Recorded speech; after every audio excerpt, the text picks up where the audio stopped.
Hello and welcome to part 2. Just to recap what I've done so far, this is an Ansonia mantel clock from around 1894, perhaps even earlier, which makes it about 131 years old, if not older. What I've done so far is taken it apart and I've cleaned all the gears, parts, the plates, and what I need to move on to next is cleaning the mainspring. And I'll show you how I do that. Let me just move this out of the way.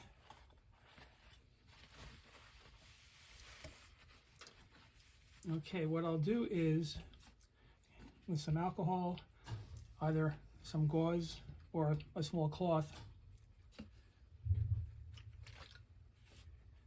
I'll drape it on either side of the spring and just sort of run it all the way around. And you can see how much dirt and oil is coming off of here. And this is a pretty labor-intensive process. It's going to take a long time for me to go all the way around both springs. And once they're cleaned, the next step will be with a fine paintbrush. I'll dip it into a bit of synthetic clock oil and just put a very thin coat of it all the way around. So I'm going to get to work on both springs. Once they're cleaned and lubricated, then I'll be ready to reassemble everything. I started to try putting everything back together and ran into a problem, and I'll try to show you what it is. In the past, with clocks like this, I will seat the spring on the plate, one on each side, and I'm able to sort of compress it enough and then fit the gears in the various holes in the plates and then get everything back together. But these springs are so strong, they're pushing way too hard, and as soon as I replace a part, it gets pushed out of the way. So I finally kind of gave in and got what a lot of people who've been commenting on my clocks have suggested, that I should get some mainspring clamps and a mainspring winder, which I now have. So let me get set up and I'll show you how I use those. The two things I want to show, the first are the mainspring clamps. And what happens is when you wind the spring down small enough, you end up slipping one of these over it and it holds the spring in position. And this is the mainspring winder. It's a Webster. I'll show it to you from a different angle. And it's composed of a handle to wind the spring. There's a chuck that holds onto the arbor, and this part slides up over to the front of the arbor and holds the spring in position. And I'll show you how you set that up. Now, I'm not going to do the whole thing because that takes too long, and there are a lot of videos out there that show in great detail how to do this. But basically, take the spring, slide it in, and tighten the chuck. And I have found that I need to use a pair of pliers to really get it tight.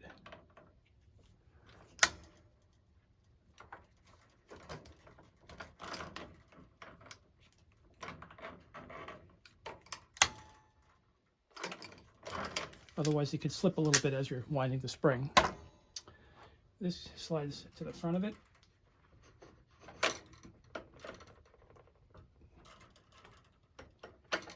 And you tighten that. And you place the end of the key in the loop on the end of the spring. You always want to use a heavy-duty glove. And then you start winding, keeping a hand here to keep the spring in a straight position. And you can see how it makes the spring smaller and smaller. When it gets small enough to allow one of the clamps to fit over it, you place it over it and then unwind it a little bit to tighten up over the clamp.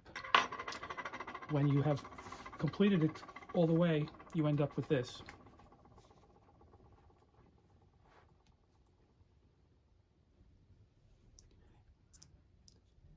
And when you position the clamp over the spring, you want it to be a little bit closer to the wheel here, because there are some pins on this side that stop the spring from winding out too far and hitting the gears.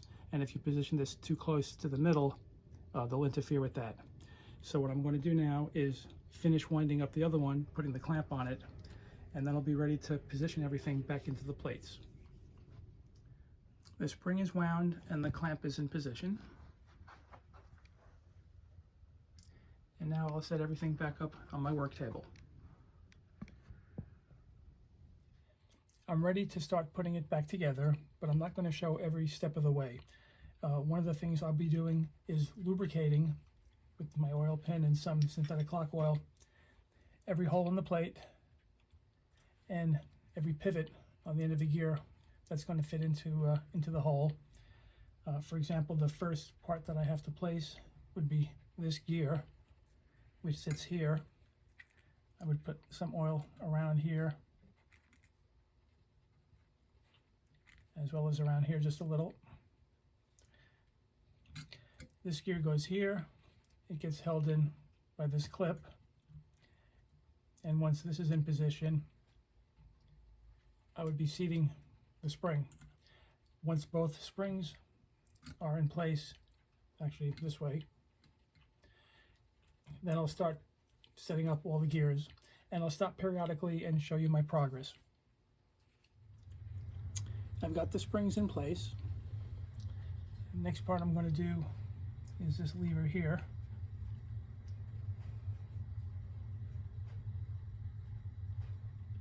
And this spring fits over this post.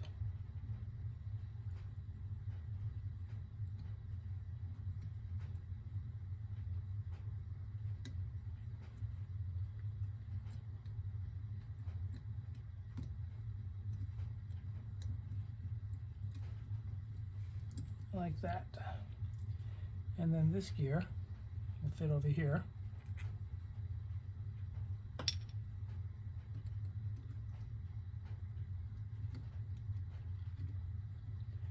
And I'm going to position a few more of them, and then I'll let you see how that looks.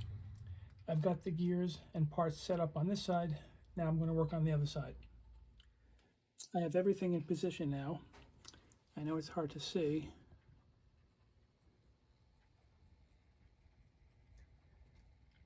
And the hardest part that I have to do now is to position this plate over everything and then tease all the pivots into the holes, and that will take quite a long time. The trick that I try to do is I'll seat the spring end first, and once it's in, I'll place a couple of the nuts on the posts so that as I work my way down, this end of the plate won't pop out and free up the parts that I have positioned. So let me get to work on that. Everything is back together. The plate's on, the gears are in position. It didn't take as long as I thought it would, but it would have been too long to have you watch me go through it, as well as you wouldn't have really seen too much of it. What I did to make it easier for myself was I raised this up and created a platform for it, which allowed me to look directly sideways, and I could see exactly how the gears were being placed. But it looks to me like everything is where it was originally. I'm able to turn some of them freely. And what I have to do next is remove the spring clamps. And the way to do that is I actually have to tighten the spring a little bit more, which will then loosen the clamp, and then figure out a way to kind of tease the clamps out of here. And I'll start to do that. I don't know if I'm going to have to do it more on my own, depending on how long it'll take. But the first thing I want to do is place my little leg clamps on here, because when I turn this upside down, I don't want to bend the crutch here. So let me set that up first, and then I'll continue. I've attached the leg support clamps, and let's start. I'll try to tighten up the spring. Let's see what happens.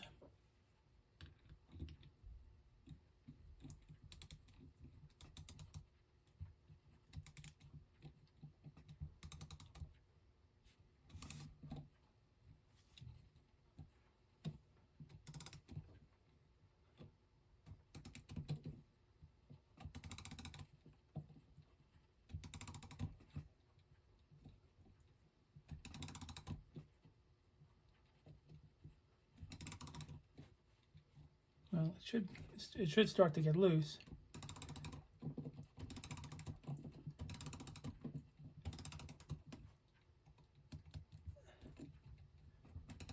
Not yet. And here we go. It's loose. How about that?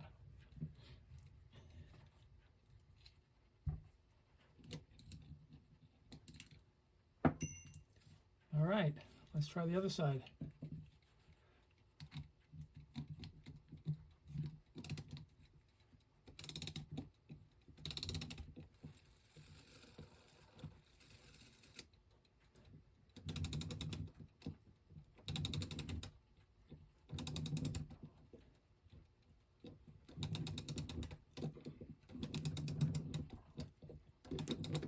Wow, that is really tight.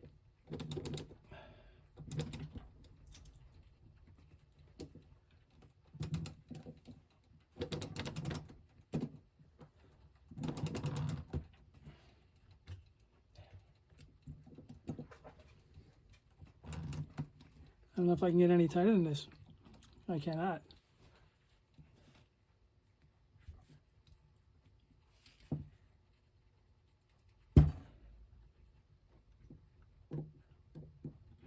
Well, maybe I can rotate this off.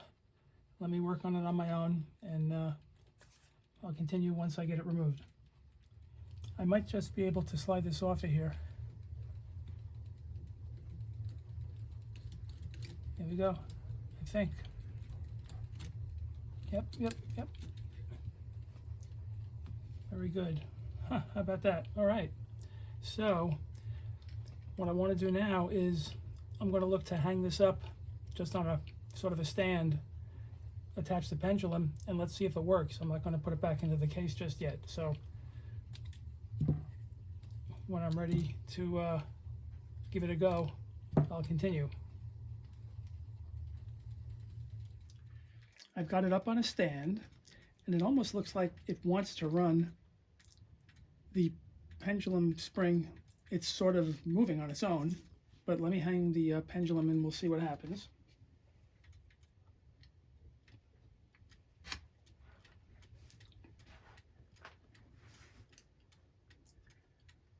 And it looks like it's working. Now the one thing I can't do is turn the movement around and put a hand on it to test, is it working properly, is it chiming correctly, because I would have to drill a hole in the back of the wood in order to fit the stem through that holds the hands. I think it's probably going to be easier for me to just place this back into the case and then put the hands on and see if it's working correctly or not. So I'll let this run for a while, and if it looks like it's keeping time and working, my next step will be to place it back into the case.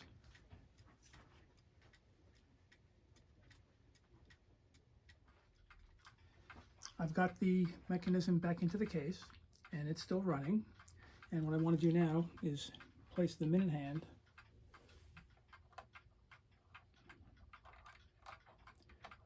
and give it a turn, see what happens. Oop.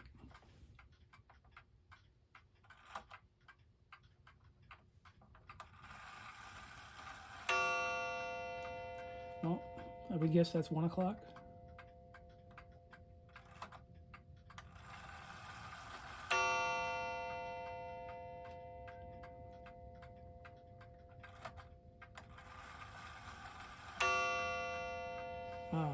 It was actually, now it's 1:30. I'm hoping.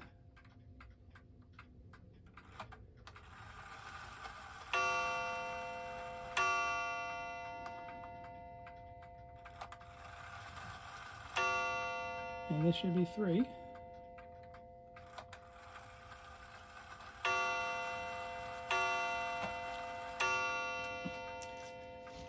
Well, I think it's working. I'm not going to go through all 12 hours.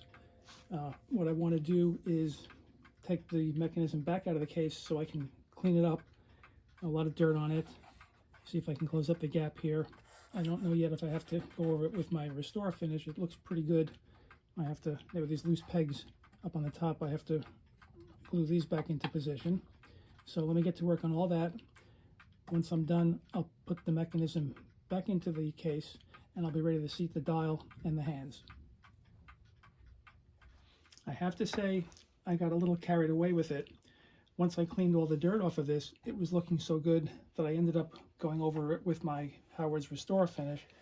I hope it looks as good on the video as it does in person, but it came out really quite nice. I reattached the post on the top here. I was able to close up the gap. These two pieces were actually nailed together. There's a nail inside. I just had to tap it into position. I also polished and cleaned up the dial.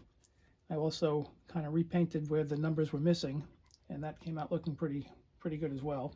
So now let me get all this back onto my work table, and I'll look to get the movement back inside the case. Okay, let's open this up.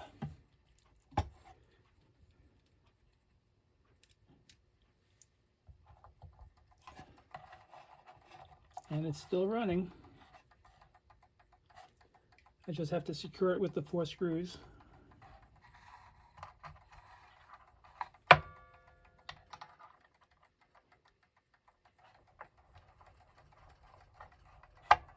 There's one.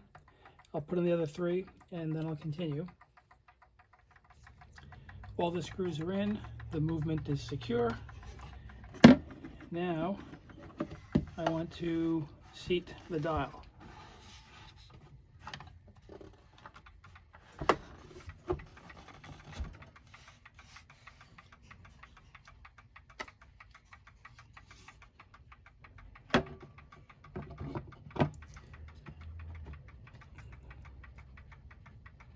This one goes here, and I came up with one to put here.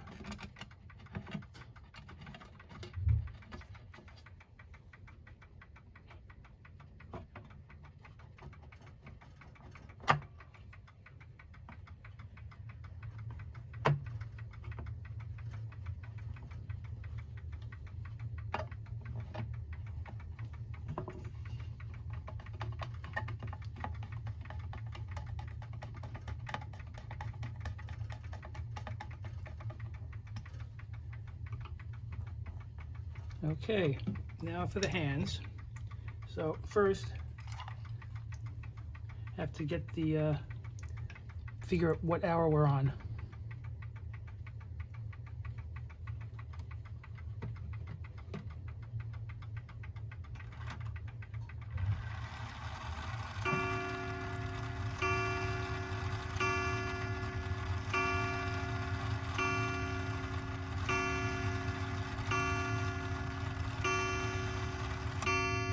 So 9 o'clock. So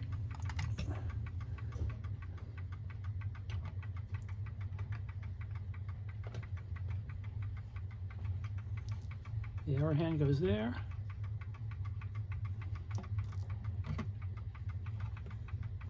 And exactly now, by the time I got it on, it's 9:01.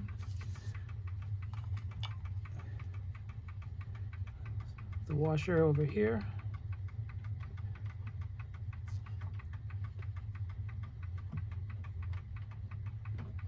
And I have a tapered pin somewhere here.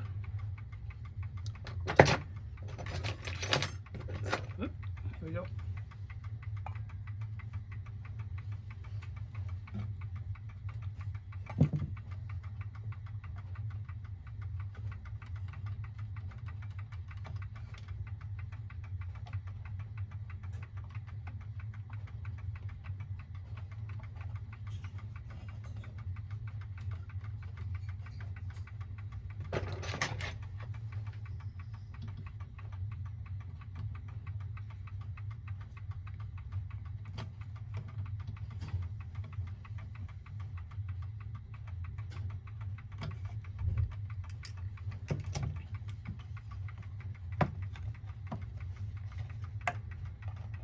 And there you go.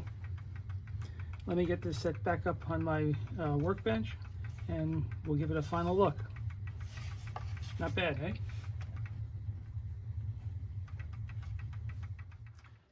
It's up and it's running. It's an Ansonia mantel clock. I think it was made somewhere between 1888 and 1894, which makes it anywhere from 131 to 137 years old. I'm really quite pleased with how this one came out. I think it looks really nice. It was good to be able to properly repair springs using my mainspring winder. I'll probably pull out some of my older clocks that I wasn't able to fix because of spring issues and see if I can get those working as well. I hope you enjoyed the video. I look forward to any questions and comments on this one. And that pretty much wraps things up. Bye for now.